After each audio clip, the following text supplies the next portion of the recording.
కోల్కతా వేదికగా జరిగిన ఫస్ట్ టెస్ట్లో టీమిండియా ఓడిపోవడానికి ప్రధాన కారణం కోల్కతా పిచ్. పూర్తిగా స్పిన్నర్లకు అనుకూలంగా ఉండే వికెట్ను తయారు చేయించిన టీం మేనేజ్మెంట్ దానికి తగిన మూల్యం చెల్లించుకుంది. 124 పరుగుల చిన్న టార్గెట్ను కూడా ఛేదించలేకపోయింది. ఈ క్రమంలో ఇలాంటి చెత్త పిచ్ తయారు చేసిన పిచ్ క్యూరేటర్పై విమర్శలొచ్చాయి. అయితే ఇందులో క్యూరేటర్ తప్పేమీ లేదని, మేమే అటువంటి పిచ్ కావాలని తయారు చేయించుకున్నట్లు గంభీర్ క్లారిటీ ఇచ్చాడు. అంతేకాకుండా టీమిండియా బ్యాటర్స్ పిచ్ కండిషన్స్కు తగినట్లు ఆడలేకపోయారని వివరించాడు. దాంతో గంభీర్ తీవ్రంగా విమర్శలు పాలవుతున్నాడు. గంభీర్ తప్పుడు నిర్ణయాల వల్లనే టీమిండియా ఓటమి పాలైందని కొందరు కామెంట్ చేస్తున్నారు. ఈ నేపథ్యంలో సెకండ్ టెస్ట్కు ముందు team India batting coach Sitanshu Kotak గురువారం మీడియాతో మాట్లాడుతూ గంభీర్పై వస్తున్న విమర్శలకు సమాధానమిచ్చాడు. అతనేం చెప్పాడంటే, క్యూరేటర్పై విమర్శలు రాకూడదన్న ఉద్దేశంతోనే గౌతమ్ గంభీర్ ఆ నిందను తనపై వేసుకున్నాడు. అయితే ఇక్కడ గంభీర్ వ్యాఖ్యల్లో తప్పేముంది?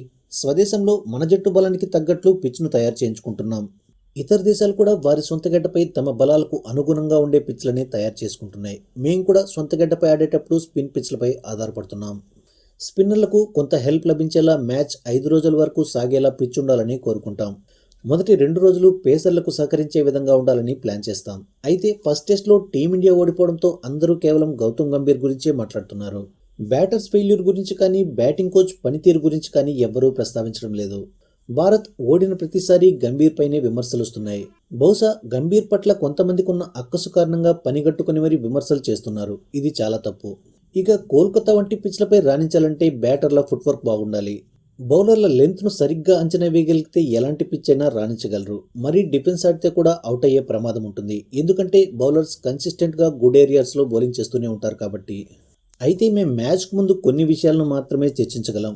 ఎవరో ఒకరు రిస్క్ తీసుకుని ఆడాలని, మరొకరు బిజీ క్రికెట్ ఆడాలని మాత్రమే మాట్లాడుకుంటామని సితాంశు కోటక్ చెప్పుకొచ్చాడు.